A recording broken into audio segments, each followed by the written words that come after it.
La revue de presse sur France 24 avec Inde Medeb qui nous a rejoint. Bonjour Inde. On va parler de ce Super Tuesday qu'on a vécu ensemble cette nuit aux États-Unis. Un petit tour d'horizon des premières unes consacrées à l'événement. La première une de journal américain, de Washington Times. Obama et Clinton divisent le pays en deux, un pays coupé en deux. Une photo en face à face de Hillary et Obama avec une citation forte de leur discours d'hier soir. Cette nuit est la nuit de l'Amérique, nous dit Hillary. Et Obama, oui, nous pouvons le faire. L'économie a été, selon le journal, au centre de la campagne. Entre la guerre en Irak, la sécurité sociale, les démocrates, 47% des démocrates ont choisi l'économie. Avec une photo de McCain qui, lui, l'emporte notamment dans la primaire de Californie. Il y a aussi un journal canadien. Ouais, voilà, exactement. Le National Post.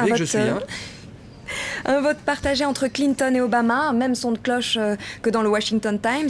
Le quotidien nous propose une analyse sur les enjeux de la campagne et lui aussi nous dit que l'économie était extrêmement importante et nous parle d'une compétition épique, particulièrement du côté démocrate.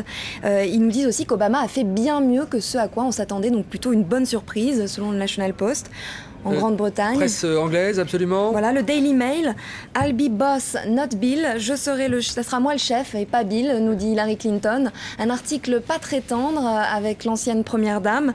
Le Daily Mail qui est plutôt sur le charme du couple Obama et qui nous dit qu'ils sont sexy. Il trouve que Michelle Obama est l'atout charme de Barack Obama. Un rêve de diversité, un couple d'avocats dédiés au service public. Le Daily Mail qui nous rappelle que Michelle a abandonné sa carrière pour être aux côtés de son mari. Et pour battre la campagne avec Barack Obama. La presse allemande aussi.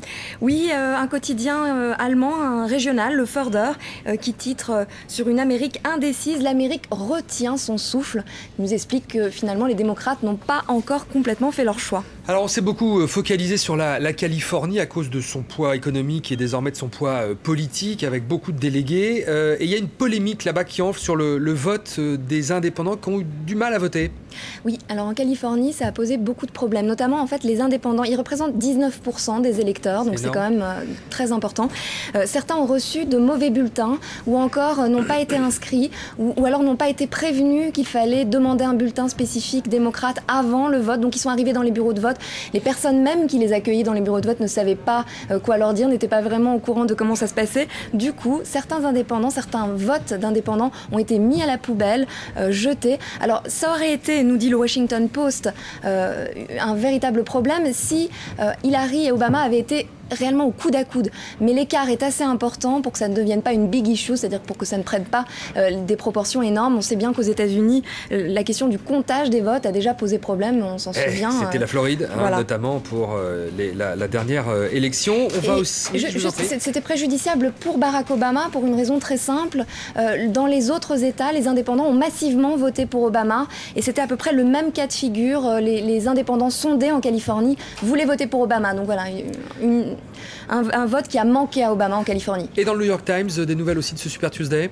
Oui, il y a un New York Times qui nous dit que les deux partis sont finalement à la croisée des chemins. Deux voies s'ouvrent pour les deux partis. D'un côté, le Parti démocrate qui, lui, reste toujours indécis et perd du temps, finalement, selon le New York Times, alors que les républicains ont déjà presque choisi leur candidat favori, celui qui, dans le Boston Herald, s'était auto-déclaré le favori des républicains.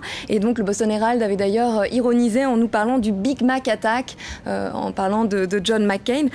Il y a des grosses divisions au sein du Parti républicain. La tâche est lourde pour John McCain. Donc finalement, heureusement qu'il est déjà mis en avant parce qu'il va falloir qu'il fasse un petit peu de ménage au sein du Parti républicain et qu'il arrive à unir un parti qui est très désuni. Et une dernière chose, selon le New York Times, le Parti démocrate est beaucoup plus dynamique. Il y a une énergie qui s'est levée lors de ces primaires. Merci beaucoup Inde Medeb. Merci à vous d'avoir suivi cette revue de presse. D'autres infos tout de suite.